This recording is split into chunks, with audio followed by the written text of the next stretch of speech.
জুলাই গণহত্যার বিচার দ্রুত শুরু করতে চান আইন উপদেষ্টা, চলছে ভবন সংস্কারের কাজ। বাংলাদেশে মানবাধিকার লঙ্ঘনে জড়িতদের জবাবদিহিতায় আনার তাগিদ যুক্তরাষ্ট্রের। সুন্দরবনে বেড়েছে বাঘের সংখ্যা, বর্তমানে রয়্যাল বেঙ্গল টাইগার 125টি, জানালেন বন উপদেষ্টা।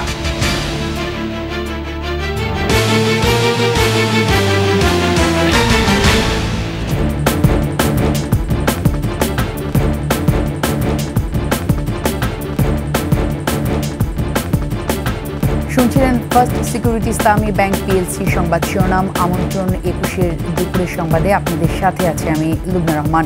দর্শক, 21 টেলিভিশনের সংবাদ একসাথে সরাসরি দেখতে পাবেন আমাদের ফেসবুক পেজ www.facebook.com/2124 অনলাইনে। এছাড়া সাবস্ক্রাইব করতে পারেন www.youtube.com/21ETV চ্যানেলে। জুলাই গণহত্যার বিচার শুরু করার জন্য পুরাতন হাইকোর্টের ভবনটির যত দ্রুত সম্ভব সংস্কার কাজ শেষ করার জন্য নির্দেশনা দিয়েছেন আইন উপদেষ্টা আসিফ নজরুল। সকালে ভবন সংস্কার কাজ পরিদর্শনে গিয়ে তিনি সংশ্লিষ্টদের দ্রুত সংস্কার কাজ শেষ করার নির্দেশনা দেন, যাতে জুলাই গণহত্যার মূল বিচার কাজ শুরু করা সম্ভব হয়। এ বিষয়ে আন্তর্জাতিক অপরাধ ট্রাইব্যুনালের চিফ প্রসিকিউটর তাজুল ইসলাম বলেন, আইন উপদেষ্টা এবং গৃহায়ন ও গণপূর্ত উপদেষ্টা যত দ্রুত সম্ভব প্রকৌশলীদের সংস্কার কাজ শেষ করার নির্দেশনা দেন।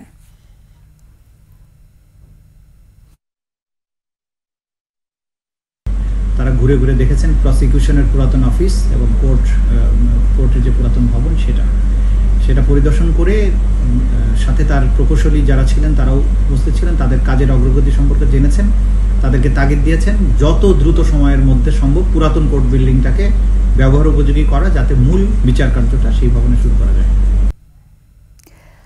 আনিসুল হক, সালমান এফ রহমান, দীপু মুনি, জুনায়েদ আহমেদ পলক, রাশেদ খান মেনন ও হাসানুল হক ইনুর বিভিন্ন মেয়াদে রিমান্ড মঞ্জুর করেছে আদালত।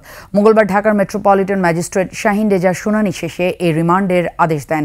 রিমান্ড শুনানির জন্য আসামিদের এদিন কারাগার থেকে আদালতে নেওয়া হয়। বৈষম্য বিরোধী ছাত্র আন্দোলনে রাজধানী যাত্রাবাড়ি, নিউ মার্কেট, রমনা ও মোহাম্মদপুর থানার মোট 9টি হত্যা মামলায় আসামিদের 10 দিন করে রিমান্ড আবেদন করে তদন্ত কর্মকর্তা।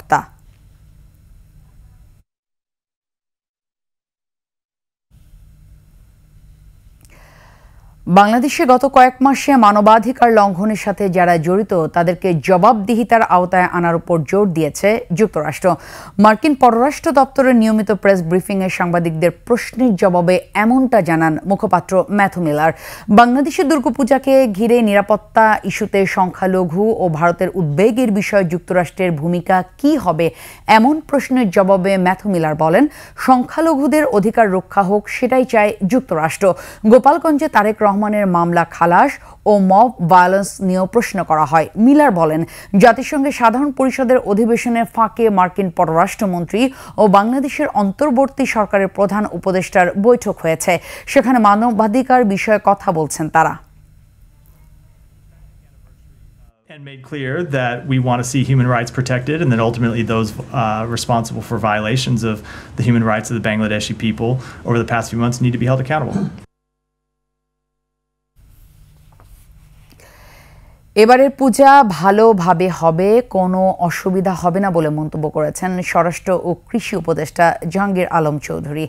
গাজীপুরের কৃষি গবেষণা ইনস্টিটিউট পরিদর্শন ও মতবিনিময়ের আগে সাংবাদিকদের প্রশ্নের জবাবে তিনি একথা বলেন। এ সময় বাজার সিন্ডিকেটের বিষয়ে উপদেষ্টা বলেন, খুব শিগগিরই বাজার সহনীয় পর্যায়ে চলে আসবে। কোনো সিন্ডিকেট থাকলে বাণিজ্য মন্ত্রণালয় সেটি ভেঙে দিবে। তিনি আরও জানান, সম্প্রতি বন্যায় ক্ষতিগ্রস্ত এলাকার কৃষকদের জন্য বীজ, চারা এবং নগদ অর্থ পাঠানো হয়েছে। পরে কৃষি গবেষণা কর্মকর্তাদের সাথে মতবিনিময় করেন উপদেষ্টা। দুর্গাপূজার কোনো ধরনের কোনো শঙ্কা নেই। বাড়তি নিরাপত্তা ধরেন যে আমাদের তো ধরেন নর্মাল টাইমে পুলিশ থাকে, আনসার থাকে এবং এই লোকাল যে যারা ভিডিপি তারা থাকে, তারপরে আমরা বিভিন্ন ইসের কী বলে গ্রাম পুলিশ থাকে, তারপরে আবার ওই কমিটিও করে দেওয়া হয়, তারা আবার কিন্তু ওই স্বেচ্ছাসেবক দেয়। এবার তাছাড়াও আমরা কিন্তু এক্সট্রাভাবে র্যাবরে দিয়েছি, বিডিআর দেওয়া হয়েছে, সেনাবাহিনীকে ডিপ্লয় করা হয়েছে। জনপ্রত্যাশা পূরণে অন্তর্বর্তী সরকারের গতি মন্থর বলে মন্তব্য করেছেন বিএনপি চেয়ারপারসনের উপদেষ্টা জয়নাল আবেদিন ফারুক। প্রেসক্লাবে ইয়ুথ ফোরামের বিক্ষোভ সমাবেশে যোগ দিয়ে তিনি এসব কথা বলেন। জাতীয় সংসদ নির্বাচনের জন্য যৌক্তিক সময় দেয়া হবে উল্লেখ করে ফারুক বলেন, সংস্কার করতে হবে জনগণের জন্য। এ সময় অবৈধ অস্ত্র উদ্ধারের দাবি জানিয়ে জয়নাল আবেদিন ফারুক বলেন, অনৈতিকভাবে ক্ষমতায় যারা গুম হত্যা করেছে তারা কিভাবে দেশ ত্যাগ করে, তাদের তথ্য জনসমক্ষে তুলে ধরারও দাবি জানান তিনি।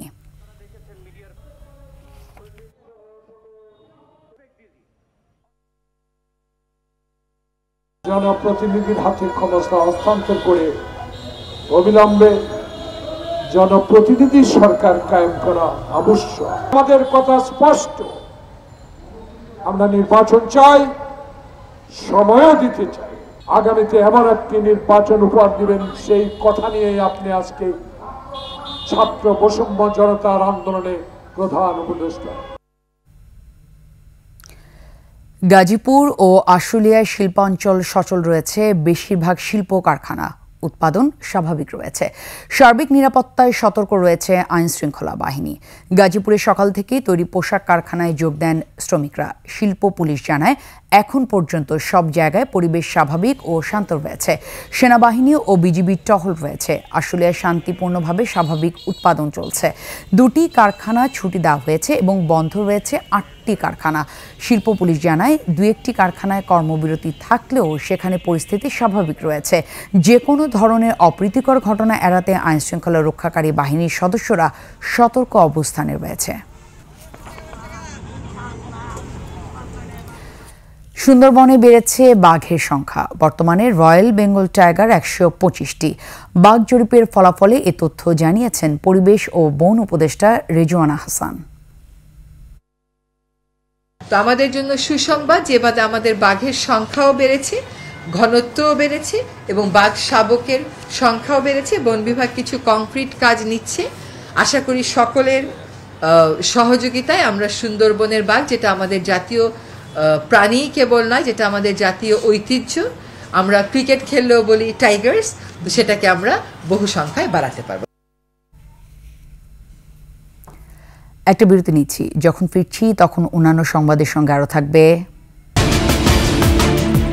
কুমিল্লার পাহাড়পুরে বিএসএফের গুলিতে যুবক নিহত। আওয়ামী নেতাদের দখলে নিমগাছি মৎস্য প্রকল্পের বেশিরভাগ পুকুর ভাগ বাটোয়ারার অভিযোগ।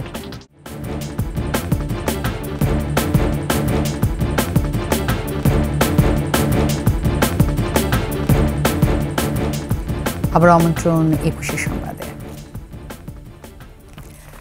কুমিল্লার পাহাড়পুরে এলাকায় ভারতীয় সীমান্তরক্ষী বাহিনীর গুলিতে এক বাংলাদেশি যুবক নিহত হয়েছে। নিহতর বড় ভাই জানান, কুমিল্লা গলিয়ারা দক্ষিণ ইউনিয়নের যশপুর বিজিবি ক্যাম্পের পাশে পাহাড়পুর সীমান্তে কামাল হোসেনকে ভারতের বিএসএফের গুলি করে হত্যা করে। পরে বিএসএফ ভারতীয় অ্যাম্বুলেন্সে কামালের মৃতদেহ নিয়ে যায়। কুমিল্লা ব্যাটালিয়ন 10 বিজিবির অধিনায়ক ইফতেখার হোসেন জানান, ভারতীয় সীমান্তের ভিতরে যাওয়ায় বিএসএফের গুলিতে কামাল নিহত হয়েছে। মরদেহ ফেরতের বিষয়ে বিএসএফের সঙ্গে যোগাযোগ চেষ্টা চলছে বলেও জানান তিনি।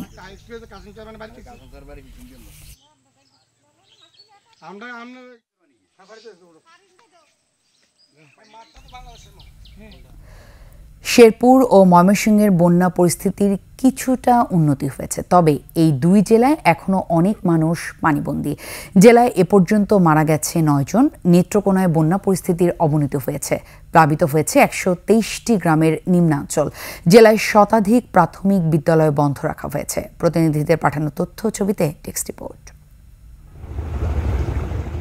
বাড়ছে নেত্রকোনার নদ নদীর পানি। কলমাকান্দা উবদাখালী নদীর পানি বিপদসীমার 29 সেন্টিমিটার উপর দিয়ে বয়ে যাচ্ছে।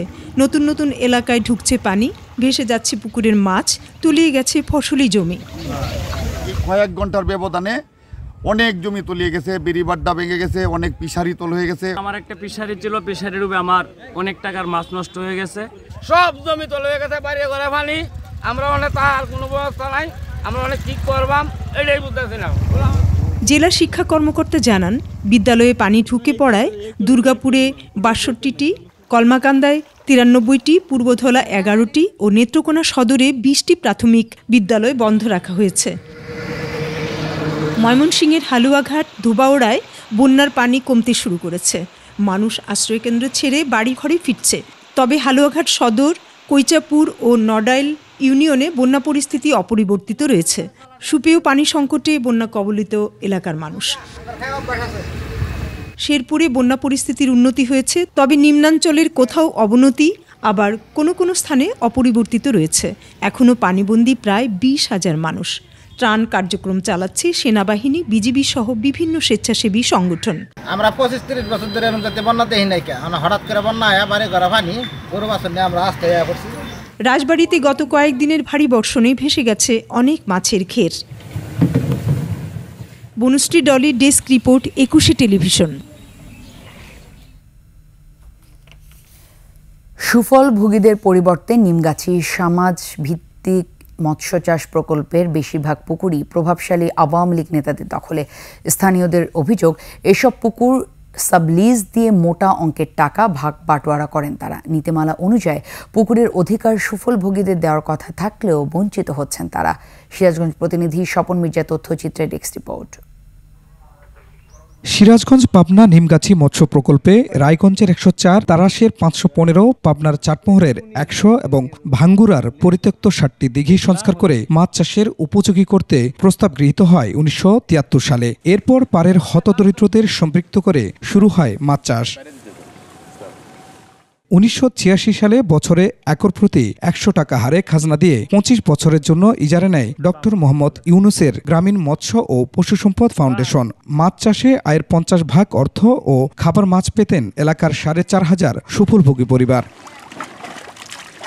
2011 সালে ইজারা চুক্তির মেয়াদ শেষে তৎকালীন আওয়ামী লীগ সরকারের সাথে সম্পর্কের অবনতি হওয়ায় ডক্টর ইউনুসের প্রতিষ্ঠানকে পুনঃ ইজারা না দেয়ায় কপাল পড়ে রায়গঞ্জের ভূমিহীন আদিবাসী সন্ধারানী সিংয়ের। এখন মনে করেন যে এখন সে পুকুরে দেয় না, এখন বড় লোকরা সে পুকুর সব নিয়ে দিতেছে। আমরা যে গরিব মানুষ চাষ করবো আর খামো, সে পুকুরে বড় মাছ নিয়ে দেয়। 2012 সালে সরকার বছরে 1492 টাকা বিঘা প্রতি মূল্যে দিঘিগুলো পাড়ের হতদরিদ্র বাসিন্দাদের ইজারা দেয়। কয়েক বছর ঠিকঠাক চললেও দলীয় প্রভাব খাটিয়ে কৌশলে তা দখলে নেয় সাবেক এমপি ডাক্তার আব্দুল আজিজের চেলারা। সন্ধারানীর মতো কপাল পড়ে হাজারো পরিবারের। নেতারা প্রভাব খাটায়া আমাদেরকে না দিয়ে তারা জবরদখল করে খাইতে যাচ্ছে। এগুলো সব বাইরের ফাঁকের লোকজন খায়, আগে নেতা গরিব যারা আছে তারা খায়। বড় বড় মাছ তোলে, আমার গরিব মানুষ কিনে খাইবে না। আমার আত্মা কি কয়না দেখা চাহা বলে আত্মা বলে খাইলে মানে কিছু কোবের গেলে পারেই মনে করেন যে বাড়ির থাকাই জুলুম হয়। এই পুকুরগুলো তারা জোরপূর্বক ভোগ দখল করে খেতে। এই এমপি আব্দুল আজিজ ওনার দলীয় ক্যাডার এবং লোকজন দিয়া এখন পর্যন্ত এই পুকুরগুলা খাওয়ায়। এতে প্রকল্প কর্মকর্তাদের যোগসাজশ রয়েছে বলে দাবি সুবিধাবঞ্চিতদের। তবে প্রকল্প কর্মকর্তারা বলছেন, চেষ্টা থাকলেও রাজনৈতিক প্রভাবে নীতিমালা বাস্তবায়ন সম্ভব হয়নি। এখানে সীমাবদ্ধতা আছে, কিন্তু এই জিনিসগুলোকে মিটিগেশন করার জন্য আমরা সর্বোচ্চ চেষ্টা করি, যাতে প্রকৃত যারা হকদার তারাই যাতে এটা বুঝতে পারে। গ্রামীণ মৎস্য ও পশু সম্পদ ফাউন্ডেশনের দায়িত্বকালে কোনো রাজনৈতিক নেতারা অবৈধ সুবিধা পেতেন না, তাই আবারও প্রতিষ্ঠানটিকে ইজারা দেওয়ার দাবি সুবিধাবঞ্চিতদের। খুরশিদ আলম মুকুল, ডেস্ক রিপোর্ট, 21 টেলিভিশন। নড়াইলে দুর্গাপূজার মণ্ডপ আর মসজিদের অবস্থান বেশ কাছাকাছি। বহু বছরের ঐতিহ্য অনুযায়ী পূজা ও ঈদের আনুষ্ঠানিকতা পালিত হয় উৎসবমুখর ও আনন্দময় পরিবেশে। এই সম্প্রতির বন্ধন নড়াইলবাসীর অর্জন ও গর্ব। নড়াইল প্রতিনিধি ফরহাদ খানের তথ্য ছবিতে ডেস্ক রিপোর্ট।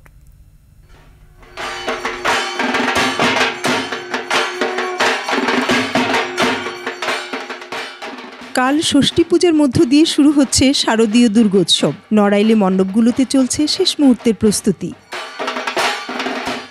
এবছর নড়াইলে 523টি মণ্ডপে দুর্গাপূজা হবে। জেলায় অন্তত 10টি জায়গায় মসজিদের গা ঘেঁষে রয়েছে মন্দির। স্থানীয়রা জানান, মসজিদ মন্দির পাশাপাশি হওয়ায় তাদের ধর্মীয় আচার অনুষ্ঠানে কোনো নেতিবাচক প্রভাব পড়ে না। যে যার মতো নির্বিঘ্নে পালন করেন সব উৎসব। আমরা বিগত বছরগুলোতে খুব সুন্দরভাবেই দুর্গাপূজা উৎসব পালন করে আসছি। আগেও আমরা যেরকম কাটাইছি এখনও কাটাতে চাই, আগামীতেও যেন এরকম ভালো থাকে। আমরা এরই মধ্যে দুর্গাপূজা উৎসব মুখর করতে সর্বধর্মীয় সম্প্রীতি সভা করেছেন প্রশাসন, রাজনৈতিক ও ধর্মীয় নেতারা। আমরা সবসময় হিন্দু, মুসলমান, অন্যান্য ধর্মের যার যার ধর্মীয় উৎসবকে উপভোগ করি আমরা এবং সেটা উদযাপনও করি। এরকম আমাদের নড়াইলে অনেক জায়গায় আছে, কিন্তু কোনো সমস্যা আমরা কানেও আসেনি, আমরা শোনেও নি। মসজিদ এবং মন্দির মাত্র 20-25 গজ দূরত্ব, এখানে নামাজের সময় নামাজ হয়, গান বন্ধ থাকে এবং পূজার সময় মুসল্লিরাও তাদেরকে সহযোগিতা করে। উৎসব সুষ্ঠু ও সুন্দর করতে তৎপর আইনশৃঙ্খলা রক্ষাকারী বাহিনীও। সমস্ত পূজা মণ্ডপে আমরা নিরাপত্তা যাতে জোরদার থাকে সে বিষয়ে তৎপর আছি, আর আশা করতেছি যে অন্যবারের চেয়ে এবার এই পূজার উৎসবটা আরো সুন্দরভাবে প্রতিপালন হবে। উৎসবকে ঘিরে নতুন পোশাক কিনছেন ছোট বড় সবাই। তারা জানান, গুজব ও অপপ্রচার রোধ করে দুর্গাপূজা উৎসব মুখর করতে সনাতন ধর্মের পাশাপাশি সচেতন নড়াইলের সব ধর্মের মানুষ। বনুশ্রী ডলি, ডেস্ক রিপোর্ট, একুশে টেলিভিশন। শেষ করছি 21 সংবাদ, তবে যাবার আগে ফার্স্ট সিকিউরিটি ইসলামী ব্যাংক পিএলসি সংবাদ শিরোনামগুলো আরও একবার। জুলাই গণহত্যার বিচার দ্রুত শুরু করতে চান আইন উপদেষ্টা, চলছে ভবন সংস্কারের কাজ। বাংলাদেশে মানবাধিকার লঙ্ঘনে জড়িতদের জবাবদিহিতায় আনার তাগিদ যুক্তরাষ্ট্রের। সুন্দরবনে বেড়েছে বাঘের সংখ্যা, বর্তমানে রয়্যাল বেঙ্গল টাইগার 125টি, জানালেন বন উপদেষ্টা।